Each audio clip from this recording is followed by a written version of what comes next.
И покрај напорите на локалната самоуправа за постојано одржување на патиштата во Рицко-планинскиот дел од општината, сепак пороњите дождови пролетва сериозно оштетија поголем дел од патиштата. Луѓето кои живеат во планинските села и оние кои имаат потреба за почеста посета на имотот заради земјоделски и други активности, се жала дека продноста не задоволува, а до некој мала практично не може да се стигне со моторно возило. Со возило од Крушка нагоре, ама и тоа критично. Пато не е поправен, не е онаден, како го направија и така никој не се врна една машина. Пато е пробиен, ама како е пробиен машина не се врнала да го прочисти.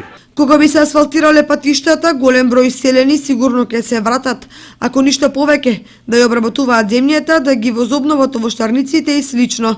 Токму затоа за жителите од Осоговието се уште главен проблем се патиштата и како да се стигне до градот.